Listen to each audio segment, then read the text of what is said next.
You get stale. Popcorn. You forget about things like stale. Popcorn, stale popcorn. Popcorn. This is the Stale popcorn. Hello and welcome to the Stale Popcorn Podcast. My name's Steven, and with me, as always, I got my buddy, my good time boy, Christopher. How you doing, friendo? I'm good, friendo. How are you doing? I'm friend? Good. You're my friend. I'm your friend. We're all friends here. And let's keep it that way. Okay. Well, Chris, we got quite the show for everyone. Gonna be talking about some big news, big movie news. Gonna be talking about Sinners, Last of Us, etc. There's timestamps below if you want to take a jaunt, skip around. Do you mind if I start off with some news here, pal? No, Steven, I don't mind. For the last time, just bloody get on with it. Sure. Fantastic Four trailer. Fantastic. Yes. I've probably seen it. Yeah, it's there. Are you excited about this? You really want to... Not super excited. I mean, there's worse movies. I don't think I'll boo it, per se, but I don't know if I'm going to really get up there and cheer my heart out. Yeah, I'm not, ecstatic about it. Do you want me to be excited about it? I can act real excited if you want me to. I can act excited too. All right, let's do this. Let's be the typical bros, MCU bros. This looks amazing. It is true to the comic book lore. The Thing, he looks like a thing. He does. Okay? Comic book accurate, brow and all. Love to see it. Mr. Fantastic is fantastic. Absolutely fantastic. We finally saw his stretching powers in action. I was afraid the CGI wouldn't be as good as it is. Fantastic. This isn't even the final product.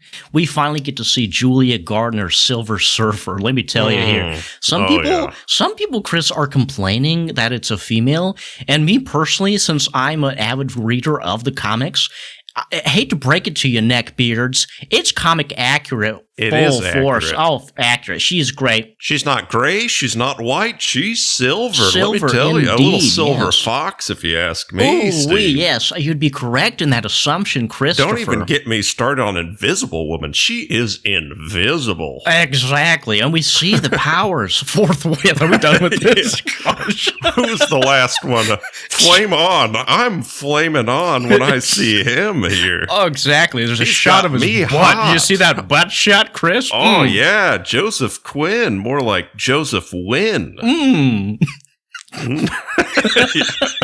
There you go. That sounds good, right? You want to know something funny? I was going on a little wormhole and just watching random Game of Thrones clips. They pop up on the YouTube, and Joseph Quinn's in it. What? He's in it. The clip where Arya shows up to Castle Black at the end, and there's the two little dweeb security guys. It's one of them's Joseph. Wow, okay. That's Flame Torch there, or Human Torch, Hot Torch, whatever Human that Flame, man's yep. name. Mm-hmm. Yeah, that flaming man. He was there. Yeah. Well, cool. I hope you guys enjoyed this segment of the Fantastic Four trailer breakdown. Anyway, you got news for me, Chris? You ever seen this 1980s cult classic, Killer Klowns from Outer Space? You heard of this? You seen this? I've only heard of it. I've never. Oh, I seen it. They're doing a remake in the works. Ryan Gosling's set to produce. Elation. But I hope he acts. Oh, yeah. I want him to star. I want him to be a killer. I want him to be a clown. I want him to be from outer space, if you ask me. That sounds fun. Ryan Coogler's Sinners is the best reviewed wide-release film of the decade. Wow. 98% from critics and 96% from audience members on Rotten Tomato. Wow. We'll talk about it later, see how our thoughts compare. Glenn's Corner, where I'm sitting in the corner looking at nothing but a picture of Glenn. Remember a few weeks back, we talked about Glenn. He's got a little condom mint. Yes. Brand. And they asked him, why are you doing this? Why are you up with these condom mints? And he said it's all his family and his Texas roots. That inspired him to develop the line alongside co-founders Sean Kane and Samir Mehta. Recalls his grandmother instilled this love of food in everybody in the family. While he was growing up in Austin, it definitely contributed to his desire to create his own sauces and eventually his own condiment line. But he's just like you and me, Steve. He likes food. He likes eating. Likes the sauce. He's just your average boy next door, if you ask me. Yeah. Just sitting there on the porch, eating sauce with his hands. Bowl of cereal. Drenched in ketchup. Well, that's all I got, Steve. But I do got a question for you. Mm-hmm. You been watching anything? Question mark. I have been watching. I watched one show. If you want to dive into that one, do you? I got a couple of. Are you talking Us of the Last? Mm-hmm. So you can go first if you like. The Amateur. Oh, Remy Malek. It's a good flick. It's kind of a Taken situation, but instead of Taken, they're taking his wife's life. She dies. It's in the trailer. He's like some CIA guy, and these people, they murdered his wife, Lenore, and he's like, I'm gonna make him pay. I'm gonna kill him, even though. But the thing is, the twist. He's not like a strong CIA cop guy. He's kind of the data nerd guy. But he's got a peculiar set of skills. We'll see how it happens, and he's gonna try and track down the Bosnian killers. But overall, pretty good. I think I'd stand up, give that 2 minutes, maybe 3. I'll go 3. And I seen another one, Drop. Ah, yes. You'd probably seen this trailer not once, not twice, but probably 3 times. Is that correct, Steve? Yes. One was enough for me to see that, hey, I don't want to see this. Yep. Concept of this is this mom, she goes out on a date, and this guy starts airdropping. But it's not airdrop, it's some other off-brand that they can't track him and yada yada. Oh, someone's I got someone in your house right now. It's kind of like you remember that movie with Killian and Rachel McAdams? Red Eye. At the plane, yeah. But instead of a plane, they're at a restaurant. A restaurant. Yeah. And so, I mean, similar. We'll see what happens. It's not bad. It's kind of predictable, and it's one of those, who's the guy? Because there's some person at the restaurant, because you got to be near him to airdrop. Like, who's the guy? And I think most people could probably figure it out pretty easily. But overall, it was fine. I think I'll give it 1 minute standing up. Okay. I've seen worse. I've seen better. Not bad. I'd say wait for streaming for that. And then I seen a show. Last of Us Season 2 episode. What episode was this again, 1. Steve? 1. That's right. Yes. Should we have a vast discussion of The Last of Us? How long do you think of this? For minutes, yeah. Oh, cool. I think we must. Yep. You liked the first season, right? I did. Yeah, I thought it was really good. I liked it a lot. This one, do you think this was a strong entry into the first or the second season, I should say? Nothing to write home about, I'd say. I don't know. Bit of a slow start, if you will. Oh, yeah. There's some good things. There's some slow things. I really liked, there's a really cool scene at the store. I think that was the best part of the episode. When she falls down. And there's the smart smart zombie. Yeah, they're smart now. They can set traps. They can lure you in. I was half expecting Chris Hansen to pop out of there. You know what I mean? Oh, yeah. I thought that was really interesting, a development of there. And I really enjoyed Dina, actually. She was a good addition to the cast. She was really good. I like the actress. Oh, yeah. Great in Romulus. too. Dora. Instant Family. Okay, she's cool. Dora, buddy. Interesting. Okay. Yeah, she was really good. Catherine O'Hara's there, too. Oh, yeah. Didn't remember that in the game. O'Hara, Catherine. Sorry. Okay. And then also introduction of Abby. Looks a little different. Looks a little different, yeah. Doesn't got a lot of Ronda Rousey in her as I was expecting. I really like her, though. She's good in a lot of stuff. I can't wait, Chris. She goes and meets up with Joel later in the season, and they have just a good golfing trip. Nice friendly game between two old friends. Real nice scene. I can't wait for it. So I'm looking forward to her development. I got a hot take for you, Chris, about this whole Last of Us show. What's the hot take?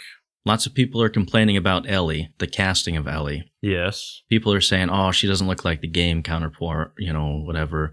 which I don't particularly care. But I think Bella Ramsey just isn't a good actress, and I don't know if she's got the chops for this season, if you know what I mean. What are your thoughts? Well, so kind of tradition I did last season is we'd watch an episode and we'd go on YouTube, and you know how people just like put the game in like movie format, and you can just like watch the story online. Yeah. And so we'd like watch whatever covered in that episode and just kind of see the differences. I played the game like 5 years ago, whenever it came out. So it's been a few years. Like I remember main storyline, but I was like, I don't remember Ellie being this annoying in the game. Like maybe I just forgot it.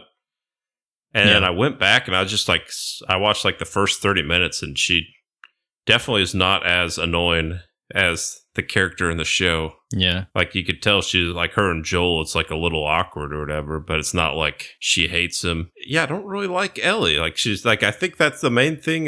That's my main qualm so far. Even season 1, I didn't think she wasn't like as annoying as is so far this season, but like in the game, you're like, she's a jokester and it's kind of funny, but she's also mad, but like it works. Like it was great game, all right, great story. But I don't know if it's the writing or Bella Ramsey here, but to me, it's just like, why would, like, I don't really see any appeal in rooting for you. Like the whole time I was just like, it's a lot. I don't like this. Yeah, it's kind of hard to root for her just as a character of Ellie. I think from the games too, it's just like, I don't really like this person. So to see the expand on, I'm like, whatever. But I guess I liked her more. I think she was like funny, you know, like she'd be like, oh, reading through the comic book. Oh, why is it? It's sticky. Yeah. Oh, I'm just messing with you. I'm like, oh, hey, not bad there. Yeah, but I think if they do stay true to the season, to the story of the game, she's got some acting to live up to. Yeah. And I don't know if she can do it. I've never seen her in like a dramatic role that can convey that kind of emotion without spoiling much. It's like, it's heavy stuff, man, you know? And I haven't seen more than 2 emotions on her face for the last few years. I've only seen her in Game of Thrones and this. Is she in anything else big? She was in the Chicken Run sequel. All right. So I was wrong. She's got that under her belt. She's got chops. Chops, yep. Lamb chops. Main difference, Abby looks scrawny. I'm sure everyone's bringing it up, but like compared to like in the game, she could eat me, and she could. I mean, it makes more sense to like a nice masculine. Yeah. Rather handsome woman, I suppose, you know? And I think there's something to that as well. Like, if I recall in the game, Abby wasn't that big and buff when Joel killed her dad. And then she worked like, got bigger. Unless I'm wrong, I could be wrong. But I like the idea that she got like so big and buff as revenge for Joel. Yeah. Which he would need to fight like a guy like that. Because it's like what? It's like a 4-year gap? Is that what they say? Something like that. Because in the show, it makes it seem shorter. Yeah, it's kind of hard because I'm watching them both and I'm like, which happened in the show? Does this one show them like actually traveling and like seeing the city or anything? Or it just shows them right after and they're like at the grave and she's like, I'm going to make him die slowly. That's basically it. Mm-hmm. They're just going to roid her up here, get her a super serum. Yeah, they're going to Steve Rogers her.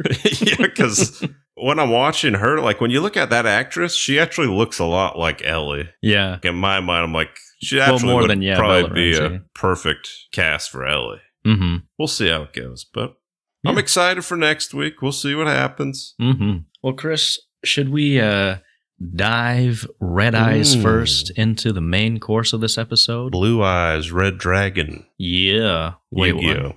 Oh, shit. I guess you. Yeah, I was confused at first. Gotta believe in the heart of the cards. Steve. Yeah. Oh, were you a Yu-Gi-Oh man or a Pokemon man? Sounds like you're Yu-Gi-Oh. Both. Bolth. Both. Yeah. Don't forget that Digimon. I threw that. I had Digimon, yeah. A Digimon summer in there. Digimon, Digital Monsters, Digimon are the champions. Go! Yep. Anyway, sorry. We're going to be talking about Sinners from Ryan Coogler, starring, it's got a bunch of people. Michael B. Jordan. Haliee Stienfeld. His brother. Nah, we cousins. Which confused me. I thought they were brothers, even though it says in the trailer.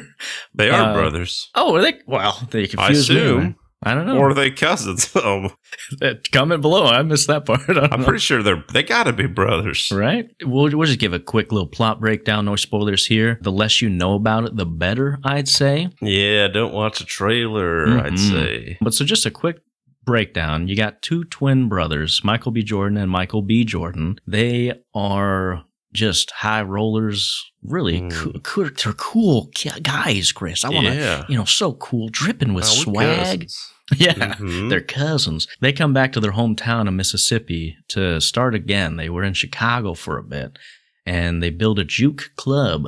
But while doing so, they uncover some dangers. Without spoiling much, that's pretty much all you can say, right? Yeah. So yeah, I think we can give it some rating, and then we'll jump into some spoilers if you want to do that, Chris. What'd you think of it? I thought it was good. I definitely wouldn't put it at like a 98%. I don't really get why it's that highly rated, I'll be honest. It's almost like 2.5 hours long. I think it's 2 hours, 17 minutes. Yep.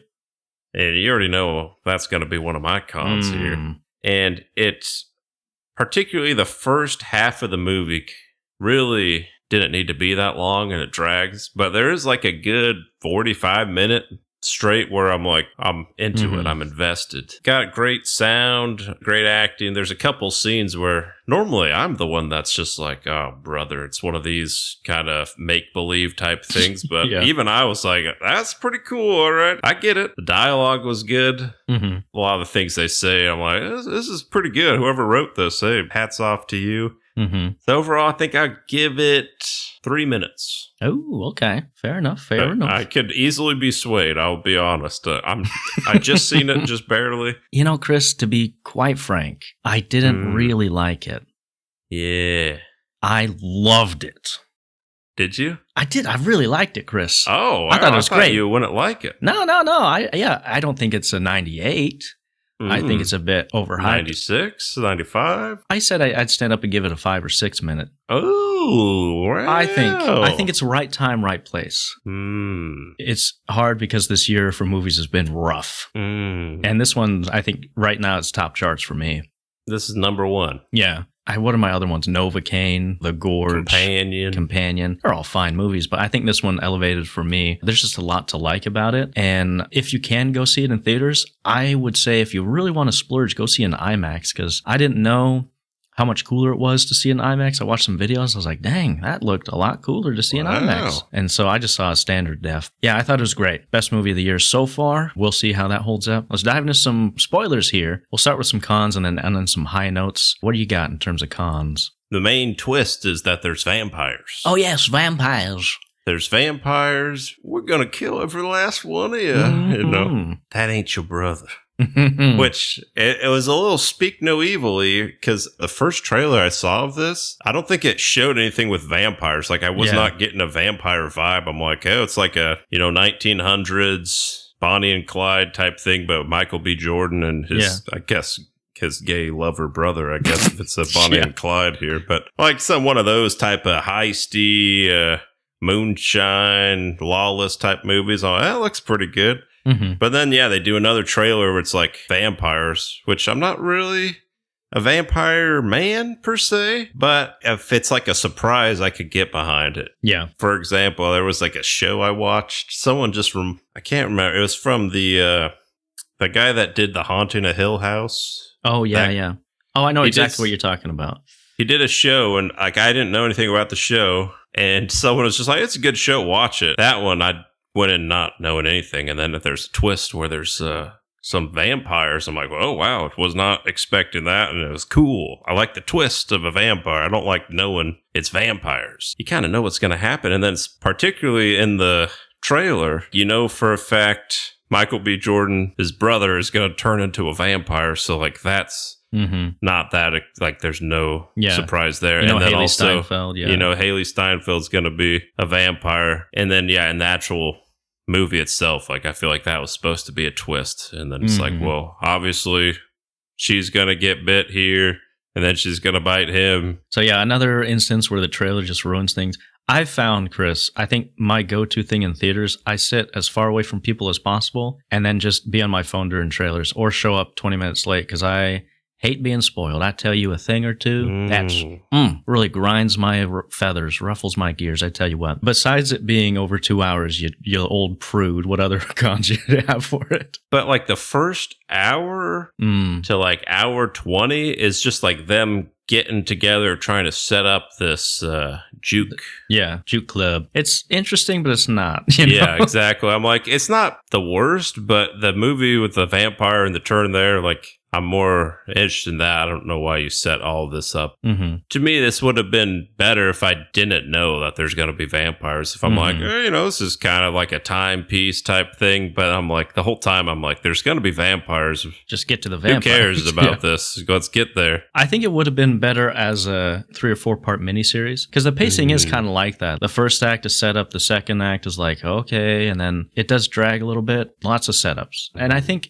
it would have been better as an HBO. It probably wouldn't have been as successful, but I think there's also, if they do it in that format, room for another season.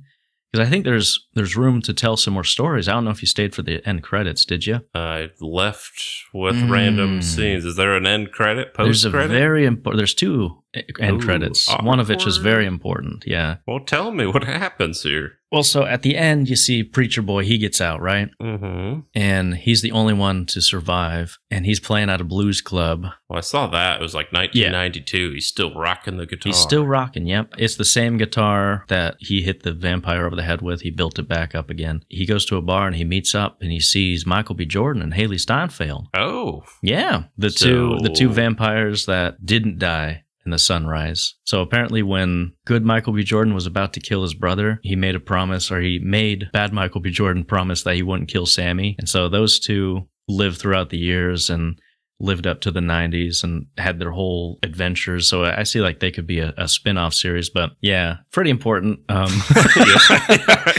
I don't blame you. I didn't know. I had to look it up just because I have learned in the past, if my brother-in-laws didn't tell me about Minecraft, good thing I stayed for that one. But I didn't stay for that either. There's one there too. Yeah, but yeah, Ryan Coogler, he had a couple in there. And then there's a final one where it's back in the 19 whatevers and it's just Sammy playing his guitar. But yeah, so I guess going back, the pacing's a little might not be to everyone's snuff. There's some quite heavy plot armor that I didn't appreciate, to be honest. There's like 30 vampires, and they finally break into the barn. They somehow don't just murder everyone immediately. They're fighting against like 12 people, one of which is an old frail man. You got a little Asian lady, and they hold their own against these vampires. One of them can fly. It's like... Yeah. I didn't do the math per se, but just like watching it, because I think, there's like 8 total people in there. Mm-hmm. But when they fly in, it's like immediately they kill like 3 or 4, but then it's like, oh, the old guy's still fighting here. Yeah. Asian ladies outside here, guitar guys here. I'm like, who are these 4... just random people dying. Like, do they forget, or were they just hiding in the corner the whole time? Must be, yeah. And then, like, it ends it's pretty anticlimactic. He's just like, oh, the sun comes up and they all die. To me, I'm like, really? The vampires aren't smart enough to realize that the sun comes up every morning? Yeah. I think it would have been cooler to have, because in the trailer I've seen so many times, you see Michael B. Jordan mowing something down. With that Tommy. Tommy I was like, gun. Does he infuse garlic with the bullets or something? Yeah. Turns out he just blasts a bunch of KKK members. Which is just as good, right? He killed them. Yeah. Also, that was kind of weird. I feel like it may have undercut what we just did for the last 2 hours. Thing? Yeah. I think it's Coogler's MO. He's got to throw in something because he's all about the Black Panther, that other Michael B. Jordan one. Creed, sure. The station, something, Fruitville Station or something. But, I thought the ending was just kind of, all right, that was it. They all just died here. I got one other con. I would really like to see from the perspective of someone who doesn't know anything about this movie. So the vampires, if you go into this not knowing that they're vampires, they dropped the ball because there's a scene where you see the vampire first and he's getting chased out by Indians. or Native Americans, and they're there. So it kind of already establishes that the vampires are in the world before Preacher Boy started playing and conjuring up, If you didn't introduce them that way and then they started coming, you get that they're evil spirits, they came from music or whatever. So I think if they cut that scene out, it would have been... make more sense. It would have been... And it would have been better. It would have been better. Because if you've seen the trailer, something's coming. And if you haven't seen it, then then you would really be like, oh, whoa, what is that, Mm-hmm. I was a little disappointed because it's assumed that the Native Americans had such a banger of a party that they conjured up these spirits, and we didn't get to see it, Yeah, that's true. What they should have done, instead of music bringing the vampires, they needed to play a nice game of baseball during a thunderstorm. There you go. That's what great. they needed. Mm-hmm. He hit the ball so hard, it opened the dimension where the vampire comes in here. Yeah. It sounds like we're complaining about this movie. I don't think we are. Just some... These are minor, just nitpicking. Probably more on me. But when Michael B. Jordan, he shows up in my theater, I'm a little hard of hearing, I am. So I can't always hear the dialogue. But he shows up and he goes in and there's this woman and she's selling jam or something to the kids. And he's all talking to her. And the whole time I'm like I thought it was his mom. He was just he's just chatting with his mom. And then something happens where she just starts touching him, and then they just kind of go into this sex scene here. And I'm just I know it's the South, but what's going on here? I was I'm starting to think that's not his mother here. At what point did you think it wasn't his mother? Too far, I think. Oh yeah, then you should probably get some hearing aids so that that doesn't happen again. I just missed that. But I guess a little diff. Yeah, it's just again probably more on me than them, but it took me aback a little bit. I was like, oh.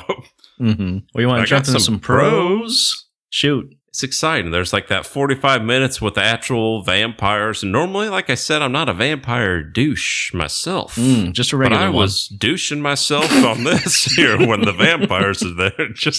It was fun. I thought that was a tense, good little vampires. Same pros I said earlier. I thought the dialogue was really good. They had a lot of good lines and real charming. Yeah. And that scene I was talking about was when he was playing that music and then it starts showing people in the future. You got Jimi Hendrix on the guitar and you got all these, you got these girls twerking. You got a guy doing Footloose over here. And I thought that was cool. Normally I'm not into those type of scenes. But I was I gotta admit, this is good. Mm-hmm. Yeah, that I didn't know if you noticed. It was a really good. It was a one take. I don't know how if they did any cuts, but to expand on that, in the story, it's established that these evil spirits are lured by powerful music. Vampires, they want to dance too, right? They just want to be invited to the party. That one scene where Preacher Boy's playing and he's playing his blues so hard, so good that you see it bridges cultures and generations of music in a really cool way.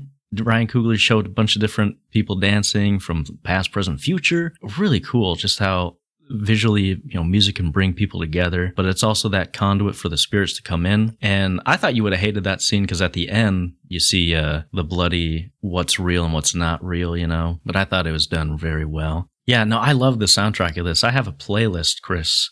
Ooh. It's called Southern Songs You Listen to Before Getting Skinned Alive. Okay. I'm adding a few to this here, let me tell you. I just love that kind of deep South, really eerie, either bluegrass or blues kind of stuff. I love that stuff, and there's a lot of good stuff in here. There's a part where an Irish vampire does a jig. That was good. That was fun. That was awesome. Yeah, a lot of good stuff there musically that I look forward to listening to again. And also I had in my notes, I really appreciated that people weren't stupid in this movie. You did have to have the classic horror trope where the black guy dies first. Yeah. The Michael B. Jordan's girl, who's not his mother, she's a witch doctor. Yeah. And immediately when she realizes something's wrong with one of their friends, she's like, okay, I get it. Mm-hmm. She's like, they're vampires. It wasn't like, whoa, wait a second. It was here's what so in this world, they know what vampires are. Yeah. How long do you think it would take us in real world to figure out that it was vampires and a situation like this? Listen, I've seen My Mom's Got a Date with a Vampire. So, I like to think I got the You qualifications. got it down here. Yeah. I've seen all of Twilight, front and back. Yeah, I don't know. I feel like I'd tip me off pretty easily. I guess it'd be like when you see her eating them, it's like vampire, Demon. zombie, or on bath salts. Like one of the three. One of the three, yeah. But yeah, I appreciate that they weren't like stupid about it, and they get all strapped up, garlic and whatnot, all good stuff there. Again, I like the film. I'm probably not as much as you. I think I'm going to stand pat on my 3 minutes. Okay. To me, it's probably my third favorite. I think I still like the Novocaine and a companion slightly more. But it's good. We'll see if it makes my top 10 at the end of the year. Yeah. I think that's all we got. If you're still listening up to this point, thanks so much for listening. Be sure to like and subscribe and comment all those things. We are on all the things, Christopher. We're on Facebook. All the things. Twitter. YouTube. We got TikTok. We're on TikTok finally. We did it. We're on LinkedIn. If you want to network with us. Yes. Add me to your network on LinkedIn so I can brag about how LinkedIn I am on LinkedIn. I freaking hate LinkedIn. Worst people on earth on there, let me tell you. Yeah. I think that's all I got, but thank you for listening. Have a good week. Bye. Popcorn. This is CEO. Stale. Popcorn. Popcorn?